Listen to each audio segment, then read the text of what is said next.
originating from the podcast studio inside FAM 360's headquarters in Atlanta, Georgia. This is the Above and Beyond Leadership Podcast. The Above and Beyond Leadership Podcast is designed to encourage, equip, and inspire our audience through a combination of inspirational stories and real-life experiences shared by other successful and skilled leaders in a variety of vocations. We hope that the Above and Beyond Leadership Podcast empowers each one of us to step out, step up, and ultimately thrive as leaders. Now here's our host, Mr. Matt Maloney. Hello, and welcome back to another episode of the Above and Beyond Leadership Podcast. I am your host, Mr. Matt Maloney. I am excited once again to have today's guest in studio with us. If you missed the last episode, go back and listen to it. What an inspiring guest, an inspiring episode last episode was, but I highly recommend going back listening to that episode before you listen to today's episode. Today's guest, he is the founder and president of Serviam Partners and the co-founder of the Leadership Foundry. He is a sought-after executive coach, an expert at onboarding, cultural assimilation, and leadership development, and an award-winning author of 9, you heard me right, 9 books. Our guest also gives back in his spare time. He's active as a community leader. He's active with his church. He serves on several boards and has a special place in his heart for caring for and fostering for autism awareness in developing young people. So without further ado, welcome back, Mr. Randy Hain. It's great to be back, man. Thanks. Great to have you back. So on the last episode, we focused a lot about your coaching, leadership development, giving back. I'd like to really kind of get on the off ramp and let's go sit in a coffee shop. That's the way I kind of look at it. My favorite thing to do, by the way. I see coffee. We've got here, and I see coffee on your book here, Upon Reflection. Let's talk about your books. Sure. And specifically, I'd like to kind of dive into Upon Reflection and talk a little bit about that. And so I think first and foremost, your book, Upon Reflection, Helpful Insights and Timeless Lessons for the Busy Professional. This is the book here. It has a different feel from your book in 2021, which is Essential Wisdom. And I think that there's several aspects of the book that I really like. I love the 3 distinct sections of the book and how it's set up. Can you unpack the book layout, why you wrote it that way, first and foremost? Sure. What's interesting about Upon Reflection, first and foremost, is it's an accidental book. I wrote Essential Wisdom in 2021, and I was really not intending to write another book right away. You know, I'm an author who writes in his spare time. I have day jobs, and I'm a husband and a father. Yeah. But I got into this very reflective period, and I found myself doing lots of hiking, lots of walking with my son, Alex, and doing just a lot of thinking and reflecting about the past, thinking about, where I've been. And when you get in your mid-50s, you start thinking that way.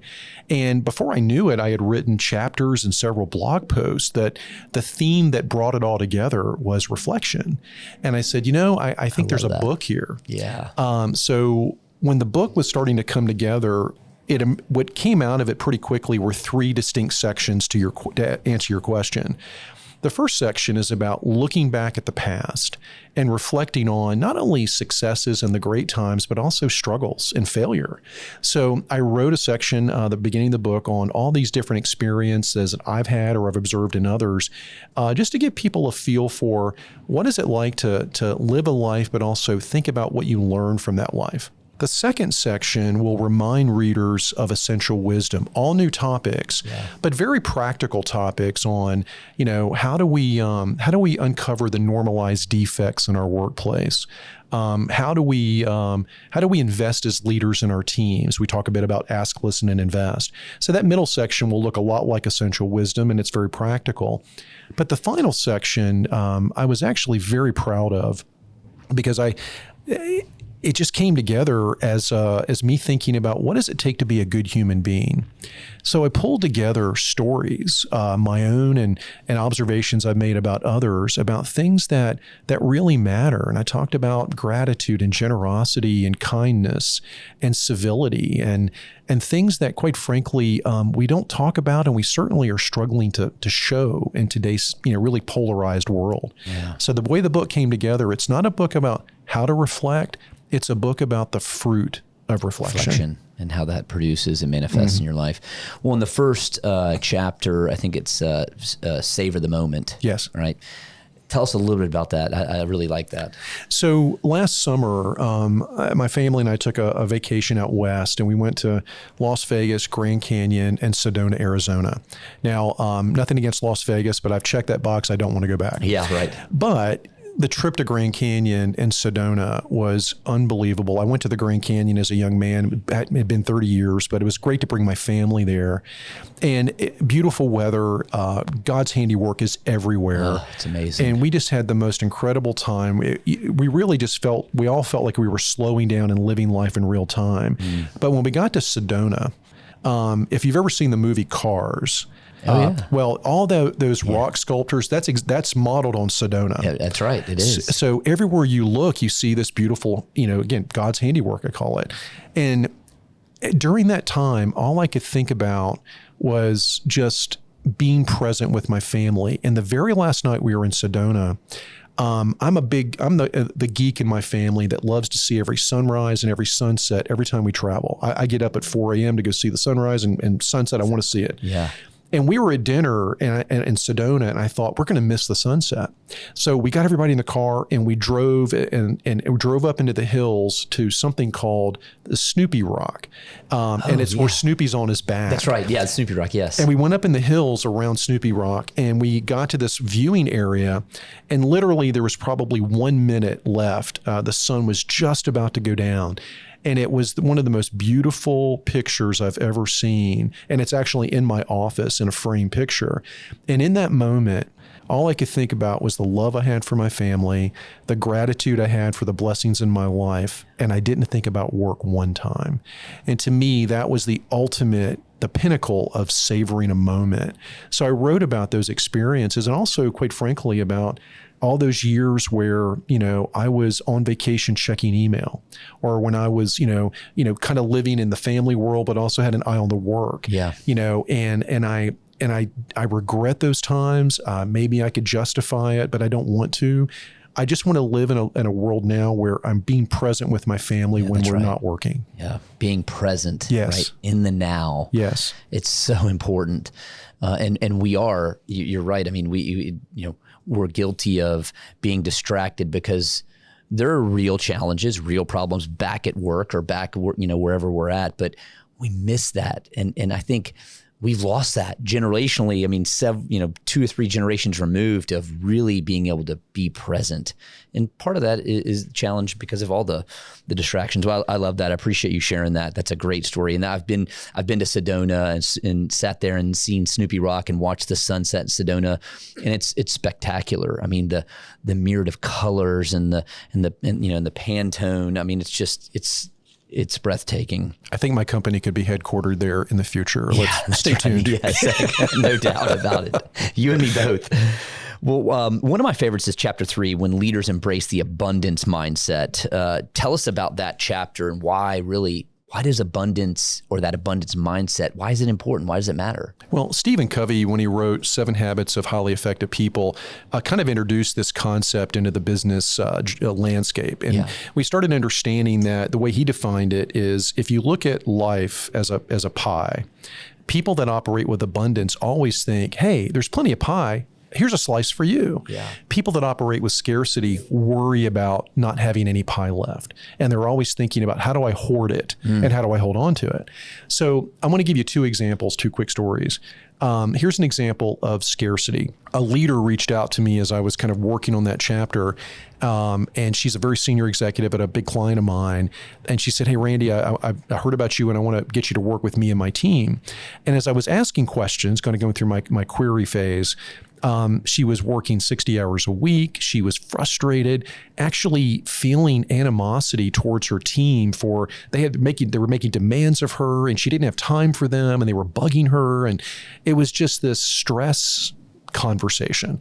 And I listened to her very carefully. And at the end, I said, it just strikes me that you're operating out of scarcity. And she had never heard that before. And we talked about it. And I said, we've got to help you get a handle on your schedule, on how you manage your time. And I want to get you to think about how you can start being a giving leader and not someone that resents people asking for things. Well, long story short, we started working together, and I work with her and her team, and she has flipped the script. She's in a different place, not because of me, but because she was willing to look in the mirror and make changes. Yeah, but you helped start that, right? You helped her sit and reflect for a moment so that she could go and you know, start those changes in place. That's great. If you're going to coach anyone, you've got to practice respectful candor. But the abundance idea, Matt, came from my son Alex last year had COVID, and he had not missed 1 minute of work in 6.5 years, not 1 minute. So he had COVID, had to stay home. The assistant manager called our home, and it was very nice. Hey, just want to let you know, we heard about Alex. Hope he's doing well. Just wanted to say hi. Very nice, very, very pleasant, quick conversation. That wasn't what was remarkable. 5 minutes later, the store manager called. In this store, in this global retailer, they do massive amounts of revenue. They employ 130 people, and his store was hit by COVID, and he was understaffed, and there's a lot of stress. I know this manager, and I know what he was dealing with. Yeah. He called my wife, got her on the phone, and spent 15 minutes with her and talked about how inspirational Alex was and how much they appreciated having him in the store and what a gift he was, and how we were going to pay Alex while he was out, all the hours he was missing. And it struck me that this leader that could have wallowed in his scarcity took the time to operate out of abundance and reassure a family and just pour into us. Great example, in my view, of abundance. So that's where that chapter came from, is kind of those examples and Covey's admonition. But one thing in that chapter that I hope your readers will, if they read the book, will get, is I talk about a lesson my mother always taught me, which was always show up with a gift. And when I was a kid, I used to think that was a plate of brownies and flowers. Right. But I also, as I got older and started thinking about it, my mother would always show up with a smile. She would always show up with, hey, Matt, what can I do for you? How can I help you? She would show up with a listening ear, good advice, a hug. And my mother showed me that gifts transcend material things.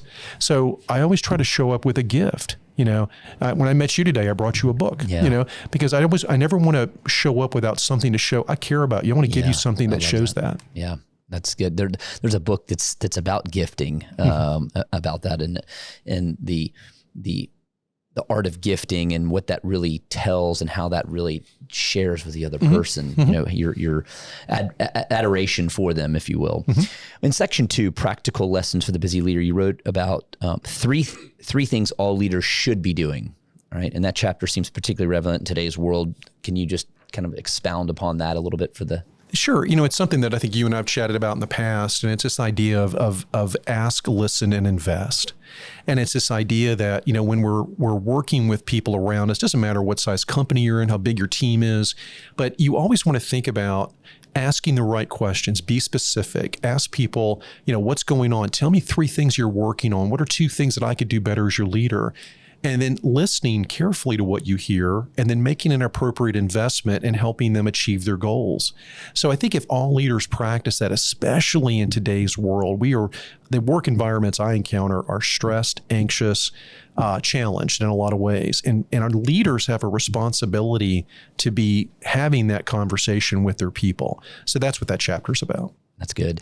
So first of all, you're preaching to the choir there on that whole thing, but I really appreciate the powerful simplicity. We talked about that earlier as part of your approach. Tell us about this kind of concept in Time Thieves in chapter 10. So Matt, because that's, I think, that's big. It's one of my favorites. So I want you to picture every single day you are in an active crime scene, and it's your calendar. Yeah. And I want you to think about that is my calendar. But I want you to think about during the day, innocently, how many people try to steal your time? Innocently. I mean, there's very little malice. It's just, hey, Matt, I need some time from you. Hey, Matt, I need you to come to this meeting I'm having. Hey, Matt, I want you to come over here and help us brainstorm whatever. And people are pulling on you. Now, you're a leader, and that's a responsibility. I've got to help and be present. Of course. But when you really break it down, and that's what this chapter helps you do, is we have to discern about the approach that people bring to us. I mean, if they're asking us to come to a meeting with no agenda and really no purpose other than to sit around a table for an hour and just talk, is that the best use of your time? Right. Or if you're having the same conversation that we had last week and the week before, but we're not getting to any conclusion because no one seems to be able to land the plane and get some action items. Yeah. Or I know that. Someone invites you to a meeting when you've got conflict. You know, we've talked about integration and balance a little bit. When someone invites you to a 5 o'clock meeting, you have to be able to say no if that doesn't fit your calendar. And people dread saying no. But if we learn how to say no with alternatives, here's an example. Hey, Matt, thanks for inviting me to that 5 o'clock meeting. I'm not available. I've got to be at my daughter's soccer game. I've made a commitment. But tomorrow at 8:30 and 1 o'clock, I've got some availability. Which one of those might work for you? Yeah. I said no, but I quickly transitioned you into options. Some options, right. Yeah, you've given options. Yeah. So we've got to learn how to be more intentional with our time. We have to learn how to say no. And those are some ways that you combat time thieves. But the other thing about that chapter is we sometimes are the time thieves. And we have to be careful. I'm the biggest time thief. Yeah. You know, when we do the drop by into a colleague's office and they're knee deep in work and we're just oblivious to the fact that they might be busy right now. Sure. So anyway, it's a great chapter and I'm proud of it because I think it brings a spotlight to something that we all deal with. Well, there was a saying that says your best yes is a no. It starts with a no, right? And your best yes to whatever it is that you need to focus on essentially is the theme there, is to say no to other things. And I've been very intentional myself about trying to say no because I'm a yes I'll do that. I'll sign up for that. I'll work on that. Let me help you with that. Let me jump in on that. I'll take a quick flight down to Jacksonville, Florida and help you pitch that. And I think that's one of the challenges that entrepreneurs, particularly in relatively speaking, smaller organizations find themselves trapped in. My organization, we've got roughly 350, 400 people. And it wasn't until just the last few years that I've gotten better at saying no. But I'm still rehabilitating through that process. I'm still rehabilitating, to be honest. But one of the keys, though, Matt, is it's not just saying no, but it's also asking good questions. So instead of responding immediately with, yes, I'll be in your project, tell me about your project. Tell me what some of the goals are. Can you tell me specifically what role you want me to play in the project? Wouldn't it be better if you had, Michelle or Whitney from the team, because they're actually a better fit for solving your problem? The more questions we ask, the more we unpack the real issue on the table, then we can allocate resources to fix it. Instead, and listen, I'm just like you. I haven't met a project or a cause yet I didn't want to sign up for, but I've only got so many minutes in the day and I have to say no, but I do it by asking questions. One of the challenges that I have with my own calendar is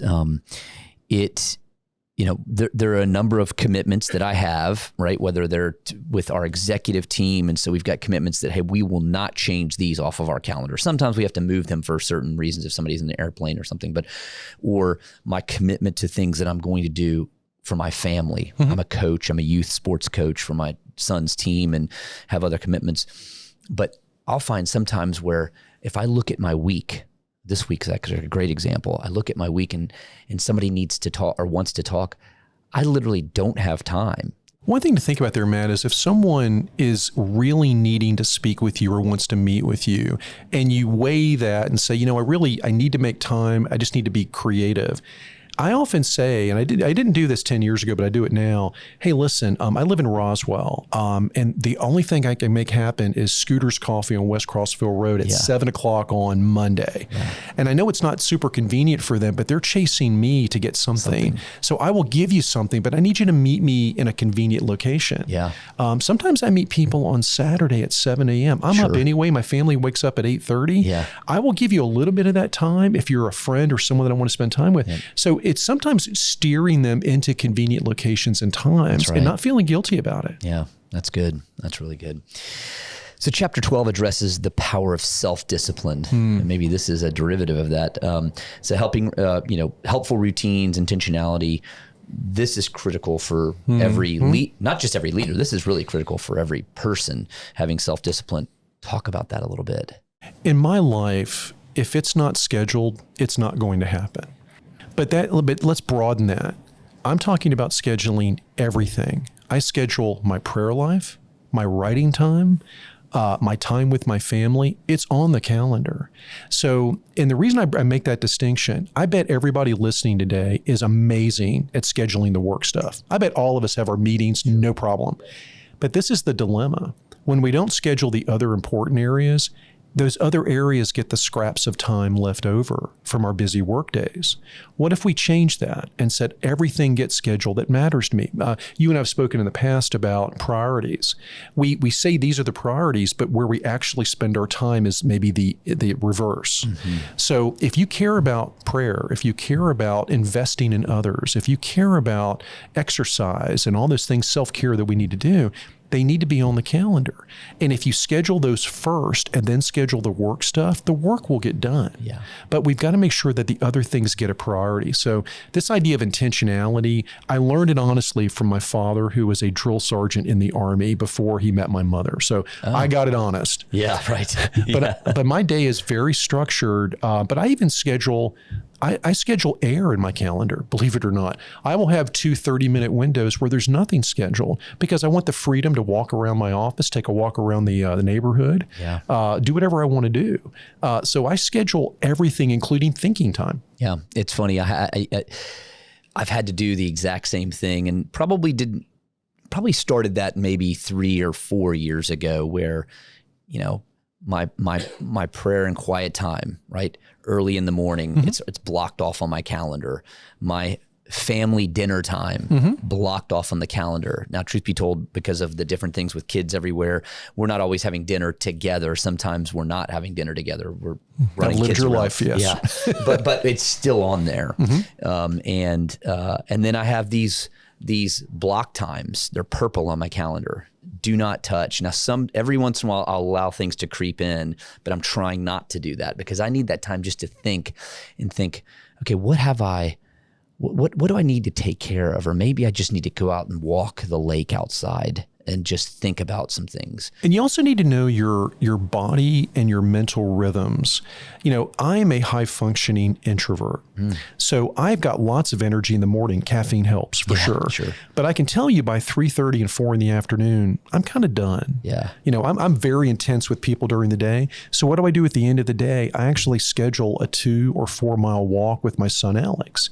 And I'll usually pray during that time. He's listening to music. We're together doing something and we're outside. So I end the day with exercise. And my wife she's such a saint. She knows how much I love to read.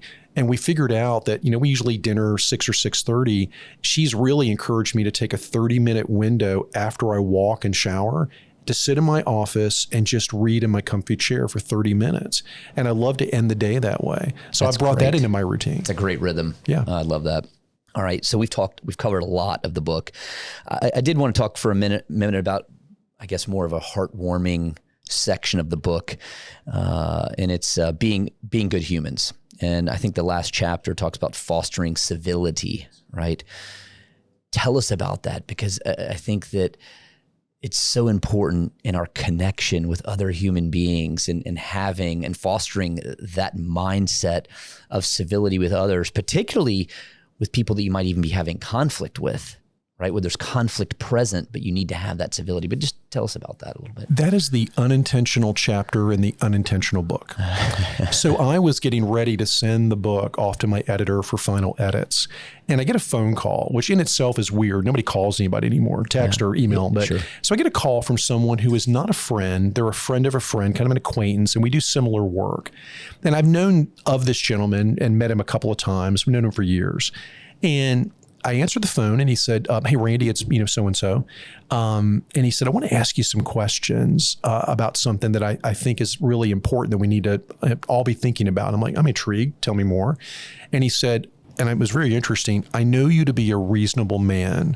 And I have a perspective on a very tough topic that in our culture today, in our society, is a very divisive topic. And he said, I want to ask you, because I think based on your writings and what I know about you, that you probably have the opposite view. Can I ask you some questions? Being very respectful. Absolutely. So he asked me questions about this topic. And I gave him my perspective. I gave him examples, why I believe what I believe. 30 minutes go by, and he could not have been kinder, nicer, or more respectful.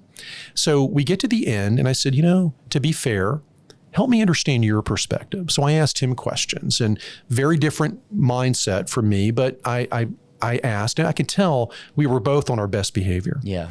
So we get to the end of an hour. We're on the phone for an hour, and I rarely have an hour, but somehow that day I did. Yeah. And we got to the end and there was like a silence, and I said, what just happened? And he said, I just felt like I needed to have the courage to reach out and have a civil conversation about a tough topic. And it was interesting. We talked for 30 more minutes, and we don't agree on this topic, and I'm never going to change my mind, and I don't know if he will either, but we have lots of other things in common. Not that topic's not we don't agree on that, but we agree on a lot of other things. Sure. And we actually got coffee, and we've actually become friends. So I use that as the foundation for this chapter, just fostering this idea that we've got to get back into dialogue. We've got to get back into conversation. It starts with conversation. It does. Stop responding to people on social media with gotcha comments and vitriol. Yeah. It's crazy. It's crazy. Talk to people. Yeah. I work every day with people that do not share my perspective on life.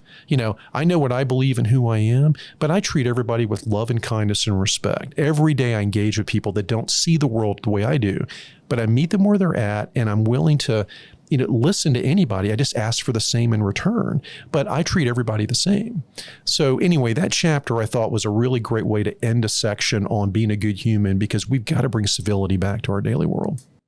As leaders in the home, it's one of our responsibilities, and I'm hoping that parents, hear this and that we take this, to heart, that to raise the next generation, to invest in the next generation, part of that is to show how we need this civility. We need to be able to come together, and we need to kind of peel back these differences, and it's okay to be different. It's okay to have differences, right? Can I piggyback on that, man? Sure, please. Because one of the things that I've been sharing with anybody who will listen is, if we, and I have no idea what your age demographic is on the show, but if you're of a certain age and you are frustrated with or concerned about what young people are thinking, feeling, doing, saying, the worst thing we can do is just yell at them and say, don't do that. Or, you know what, that's a terrible thing that you're doing. Or it just attack the thing that they're gravitating to. Yeah. Our opportunity is to model the behavior that we want them to follow. We've got to make the alternative more attractive.